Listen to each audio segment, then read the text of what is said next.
মুখ্যমন্ত্ৰীৰ পত্নী পুত্ৰ তেওঁলোকৰ যিবোৰ দুৰ্নীতিৰ বিশাল তেওঁলোকৰ মহাসাগৰ যিটো গঢ়িছে 1250 টকাৰ যেতিয়া ওজন মুখ্যমন্ত্ৰীৰ পত্নীৰ 10 কোটি টকা ৰাজসাহায্যৰ লগত হয় তেতিয়া সকলো ৰাইজে দেখিছে যে যিখন তোলাচনী বা যিখন দগা পাল্লা লৈ থাকে মুখ্যমন্ত্ৰীৰ পত্নীৰ ফালে ওজনটো বেছি তাৰ মানে 1250 টকাৰ লগত বাগানৰ ওজনৰ তুলনা হৈছে 1250 টকাৰ লগত বন্দা ইণ্টাৰনেশ্যনেলৰ তেওঁলোকৰ তুলনা হৈছে কাৰণ ইফালে তেওঁৰ পত্নীও মহিলা আৰু জনগণক 1250 টকা 10,000 যিসকলক দি আছে 1250ক যেতিয়া 30 হৰণ কৰে দেখা পাইছে যে 41.67 টকাহে মানুহে দিনে পায় 41.67 টকাত দাইল পায় নে নেপায় এতিয়া মিঠাতেল পায় নে নাপায় এইটো হিচাপ কৰা মানুহে আৰম্ভ কৰিছেতো মুখ্যমন্ত্ৰীয়ে কৈছে অইন মন্ত্ৰীৰো পত্নীৰ নামত বিভিন্ন সা সম্পত্তি আছে কওক তেওঁ কোনে বাধা দি ৰাখিছে ঠিকে আছে তেওঁ কওক তেওঁ নকয় কিয় মুখখন কিয় বন্ধ কৰি ৰাখিছে তেওঁৰ সহযোগী কোন কোন মন্ত্ৰী কি আছে এইবোৰ কওক আমিতো তেওঁকে কৈ আছো কাৰণ মূল নেতাজনৰ কথা ক'ব লাগিব 10,000 টকা 10,000ক আপুনি হেৰিয়ে হৰণ কৰক 12 মাহেৰে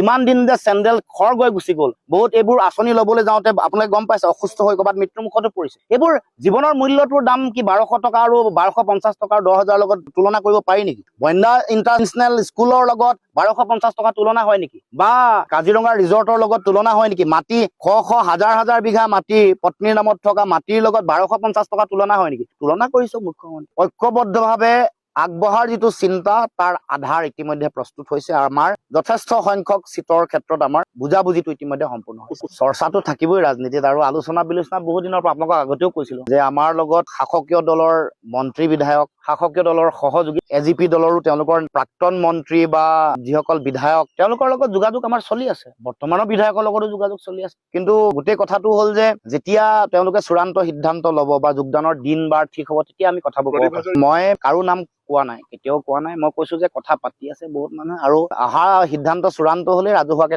আমি ঘোষণা কৰিম টিকেট বহুতৰ কাটিব আৰু পুৰণা বিজেপিৰ স্থান নাইকিয়া হৈছে আৰু মইতো কৈছো যে এতিয়া বেদখল হৈ গ'ল এতিয়া বিজেপিটো এতিয়া বাহিৰৰ পৰা অহা বহিৰাগত যিসকল আছে তেওঁলোকৰ দ্বাৰা এতিয়া বেদখল হৈ গ'ল এতিয়া আৰু পুৰণা ত্যাগ কৰা আদৰ্শৰ প্ৰতি সাংঘাতিক দায়বদ্ধতা থকা মানুহেৰে বিজেপি পৰিচালিত নহয় বিজেপি মন্ত্ৰী আহিব পাৰে এইবোৰ আপোনালোকে অকমান অপেক্ষা কৰক আমিও কথা পাতি আছো চূড়ান্ত নোহোৱাকে কেনে কম কিন্তু কথাটো পাতি আছো আপোনালোকক মই যিটো কথা কৈছো আপোনালোকে কিছু এতিয়া অলপ চলপ গম পাইছে মইতো মিছা কথা কোৱা নাই আহিলেতো কমে চূড়ান্ত হলে সিদ্ধান্ত কথা পাতি আছো কথা পতা কথাটো কথা মই এতিয়াও সলনি কৰা নাই কথা পাতি আছো কিন্তু সিদ্ধান্তটো তেওঁলোকৰ আমিতো কথা পাতিয়ে থাকিম বছৰ ধৰি কিছুমান চৰ্ত সাপেক্ষে কোনোবাই যোগদানৰ কথা থাকিব কিছুমানে চৰ্ত নথকাকেও থাকিব যি ধৰণে কথা কয় সেই ধৰণে আমি কথাটো আলোচনা কৰিব আলোচনাৰ মজিয়াত কোনোবা এগৰাকী ব্যক্তিয়ে যোগদান কৰিব খুজিছে তেওঁ টিকেট বিচাৰিছে বিষয়টোতো আলোচনা বিলোচনাৰ বিষয় কাৰণ মিত্ৰতা মানে সকলোৰে লগত এইটোতো আৰু এনেকুৱা কথা নহয় যে আমি আমাৰ দলে অকলে আমি নিৰ্বাচন খেলি আছো তেতিয়া টিকেট দিয়া নিদিয়া কথাটো মই নিজে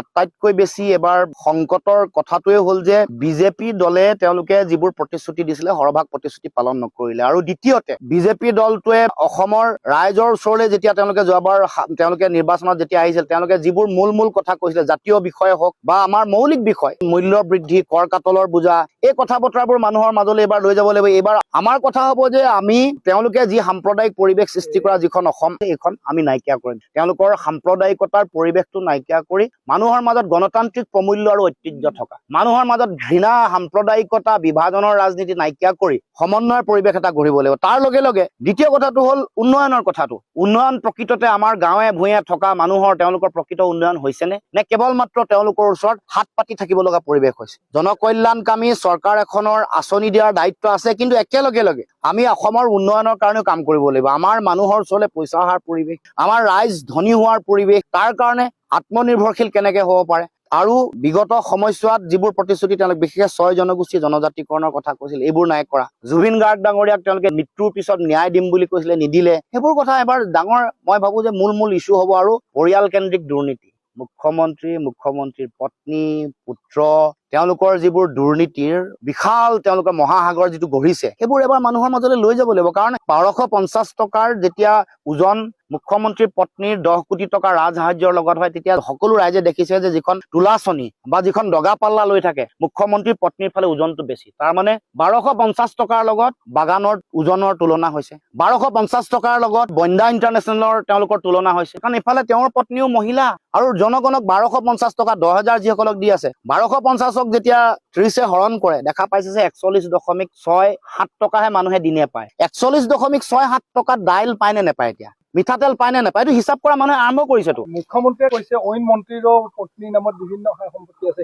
হ'ব কওক, তেওঁ কোনে বাধা দি ৰাখিছে? ঠিকে আছে, তেওঁ কওক। তেওঁ নকয় কিয়? মুখখন কিয় বন্ধ কৰি ৰাখিছে? তেওঁৰ সহযোগী কোন কোন মন্ত্ৰী কি কি আছে সেইবোৰ কওক। আমিতো তেওঁকে কৈ আছো, কাৰণ মূল নেতাজনৰ কথা ক'ব লাগিব। আমাৰ সাধাৰণ মানুহৰ লগত আমি তুলনা কৰিছো। 1250 টকা, 10,000 টকা, 10,000ক আপুনি হেৰিয়ে হৰণ কৰক 12 মাহেৰে। ইমান দিন যে চেণ্ডেল খৰ গৈ গুচি গ'ল। বহুত এইবোৰ আঁচনি ল'বলৈ যাওঁতে আপোনালোকে গম পাইছে, অসুস্থ হৈ ক'ৰবাত মৃত্যুৰ মুখতো পৰিছে। এইবোৰ জীৱনৰ মূল্যটোৰ দাম কি 1200 টকা আৰু 1250 টকাৰ 10,000 লগত তুলনা কৰিব পাৰি নেকি? বন্দা ইণ্টাৰনেশ্যনেল স্কুলৰ লগত 1250 টকা তুলনা হয় নেকি? বা কাজিৰঙা ৰিজৰ্টৰ লগত তুলনা হয় নেকি? মাটি হাজাৰ হাজাৰ বিঘা মাটি পত্নীৰ নামত থকা মাটিৰ লগত 1250 টকা তুলনা হয় নেকি? তুলনা কৰিছো মুখ্যমন্ত্ৰী। গৌৰৱ গগৈ 100খন আসনত প্ৰতিদ্বন্দ্বিতা কৰাৰ কথা তেওঁলোকে কংগ্ৰেছে কৈছে, তেতিয়াহ'লে আপোনালোকৰ কি থাকিব? কি থাকিবতো আলোচনাতে ওলাব।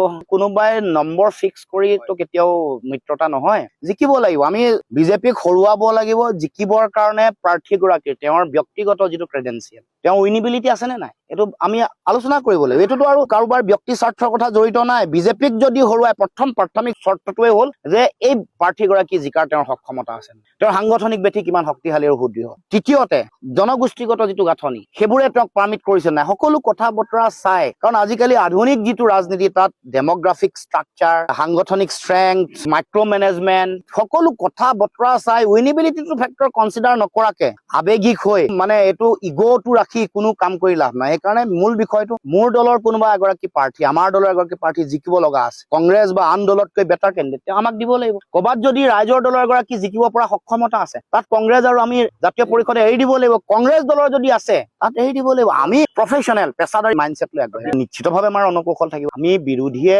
15খন চিটত আমি কেনেকে খেলিম আলোচনা কৰিব লাগিব। কথা পাতিছো তেনেকে। UPPL আৰু BPF দুয়োটা দলে যেতিয়া বিজেপিৰ লগত থাকিব, আমাৰো নিশ্চয় কৌশল থাকিব লাগিব। মানুহে আশা কৰিছিলে যে কোনোবা নহয় কোনোবা ওলাই আহিব, BPF ওলাই আহিব, নতুবা UPPL ওলাই আহিব, কোনোবা ওলাই আহিব, বিজেপিৰ লগত নাথাকে। তেওঁলোক যদি NDA ৰ লগত পোনপটীয়াকে থাকে, তেতিয়াহ'লে আমাৰ সুকীয়া ৰণকৌশল নিশ্চয় থাকিব আৰু আমি খেলিম। সজালিখন আপোনালোকে ৰাখিবনে কংগ্ৰেছক এৰি দিব? আৰে ৰাখাটো ৰাখিবৰ কাৰণেতো ইয়ালৈ আহিছো। আপোনালোকৰ কেণ্ডিডেট থাকিব?